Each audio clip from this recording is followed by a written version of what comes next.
Hi, welcome to WoW Flash. This is a weekly series where I go over anything that's important that's come up in the World of Warcraft or anything related to Warcraft from the past 7 days.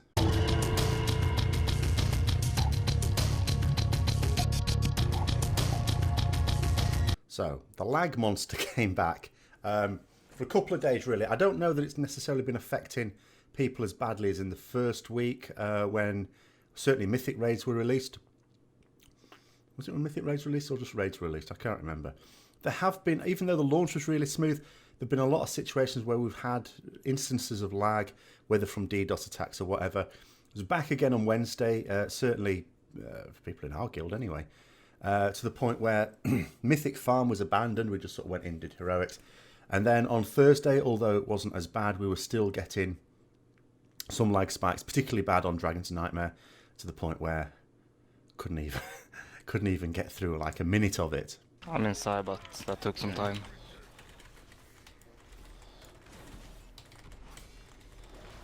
Can't be that far out, Phoenix, man. I'll go. Yeah, you can't multi-dot at all here, Phoenix. You will get fucking Phoenix, stunned. go to them immediately. That's what. Switch off to the fear. TPS is a bit lower than usual. Oh my god, this. It's low. Yeah, I think people are struggling in here. I know I am.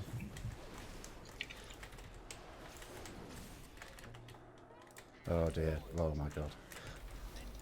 I think the problem when you got a situation like this, and obviously if it is a DDoS attack, or if it's just overloading the servers, it's not necessarily anything Blizzard can do much about. They're obviously just not going to be able to get in new servers like they did for like WoD release or anything like that.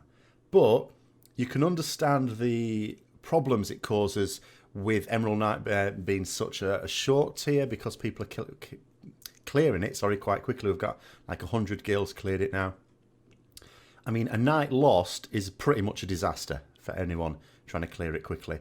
2 nights largely lost is a complete disaster, to the point where we're actually trying to put on another raid tonight, which is an off night normally, just to try and claw something back, get some farm done at least, so that we've still got 3 raid days left for those who are going to be progressing on Cenarius from Sunday. We'll have to see how that goes. In terms of general news that sort of affects everyone, Emissary Caches have been improved. They made a couple of changes to these. They've been making quite a few changes in general, which I'll talk about in a minute. But with the Emissary Cache, they initially brought in a change because people were sort of complaining, oh, just getting gold or just getting this. The reason people complain about that is not because there's anything wrong with gold or this or that. It's because actually what you want is a legendary. You're not getting one of those every day. But then they introduced the idea that you get some gear from it. The problem was you were getting like 805 gear or something like that. Something a bit rubbish. You don't really want it. And so they made a change now where the item level of the gear you can get is much more in line with the item level of gear you'd get from a world quest. So it's sort of based on your item level up to a cap. That makes it a lot more useful. Probably less useful for people who are getting raid gear. But for people who are getting their gear from world quests and from dungeons and that sort of casual play, this will actually be useful. And remember, it can actually Titan Forge. You can get quite high item level gear, but don't bank on that. But I think for people who are not getting gear from high level Mythic Pluses or from raids, this is a really good change. Now, it has to be said that in the how long has Legion been out now? A good 6 weeks, something like that. There have been a number of changes, and there have been changes for the better, but you can sort of be kind and unkind in the same breath here, because a lot of the things that were changed were the sort of things where you sort of think, well, why was it like it originally was in the first place? Because there were pretty obvious things to do. Like with Emissary Caches, as soon as you decide you're going to put gear in it, surely someone in the meeting went, should we not make it a load of shit level 800 gear that anyone that's more than a day past level cap would find ridiculous? But at the same time, to be given their due, people obviously provided their feedback on this, and Blizzard have responded, and actually responded quite quickly. Because although gear has been provided for a few weeks now, you can imagine changes like this take a little bit of time to filter through and to get live. So, and they've done a few things like this. They have made certain changes to Mythic Pluses and changes to the gear from the Emissary Caches. And it does sort of show that they are responding to feedback, because you can well imagine them sort of steamrolling. They're so determined to make sure that there's no content drought in Legion that they can just think, oh no, they don't like that thing. Oh, never mind, we'll learn for the future and push on with the new stuff. They're actually now going, no, okay, let's deal with this now and make sure that we make it better as soon as we can. So thumbs up for that. That's good. In terms of other world loot, Withered Jim is back for another crack of world boss. So we had him last week. A lot of people wanted to get the trinket from him. Of course, most people would be unsuccessful. So he's come back again. Whether that's a deliberate thing because they know lots of people want the trinket, or whether it is just genuinely random and it just so happens that he's been in 2 out of the 3 weeks that these world bosses have been up. I don't know. I couldn't say. But yeah, he's back this week. So if you haven't got the trinket yet, by all means go in. And unless you are clearing a lot of mythic bosses each week, coin him. And make sure you coin him. It is a good trinket. There's other good stuff that can drop off him as well. Decent level gear. BlizzCon is quite soon. In fact, they have announced the schedule. I'm just going to have a quick scan of this again. Now, few things that they're sort of discussing, World of Warcraft related, mostly I'm going to pick on. One of them, the main panel, is World of Warcraft Legion. What's next? I think what they mean by that is what's next in Legion, not so much what's next expansion. We're not ready for that yet. We're quite happy with Legion. It's not like in Warlords of Draenor, where people were looking forward to the next expansion pretty early on. So yeah, we already know what's coming in 7.1. I'm sure they're going to go over some more details of that. Obviously, they're going to be announcing new information at BlizzCon. Of course they will.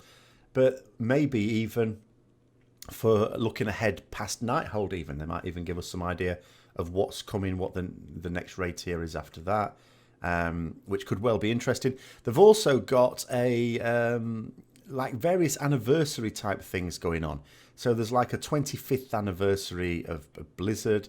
So there'll be a lot of nostalgia going on, as well as a 20th anniversary of Diablo stuff going on, like pretty much last thing on day one.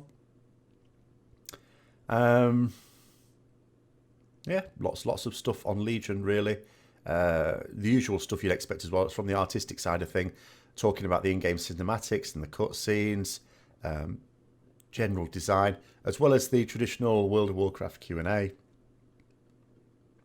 Obviously, I'll be watching that, not necessarily all live, because it goes on, in my point of view, bloody early in the morning. But some of it I'll be able to watch. Some of the main stuff. I mean, the first stuff that comes on will be, yeah, that'll be pretty good.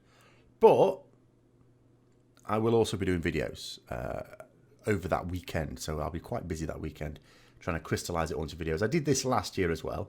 So hopefully this will be a mark of where the channels come, that I might be able to packet it up into more sensible chunks this year as well. So in terms of BlizzCon as well, the BlizzCon merchandise, has been showing some more of that. Fortunately, they won't send it to me. Never mind. And there's a Murloc bathrobe you can get. Who wouldn't want a Murloc bathrobe? But yes, anyway.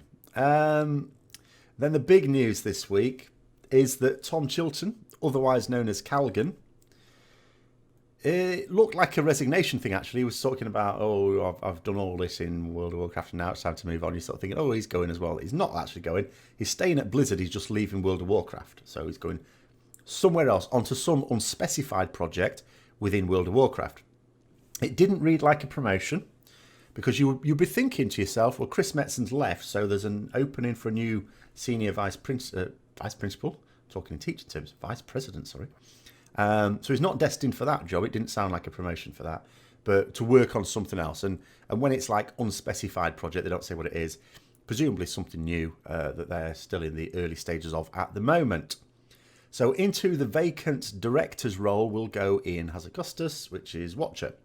Now, in terms of Tom Chilton, I'm not sort of going to do a whole video on it, just like I might have done with Chris Metzon. We sort of know what Chris Metzon's input has been.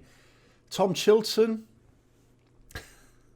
as a Paladin player, is I think it's fair to say, is not a favourite amongst this particular class of players. So I shall not say anything. You know, my mother said, if you can't say anything nice, don't say anything at all. So I will say very little. Watcher, though, yeah, he only recently got promoted to assistant director, so now he takes on the full job. There's going to be mixed feelings about that one, but I don't sort of...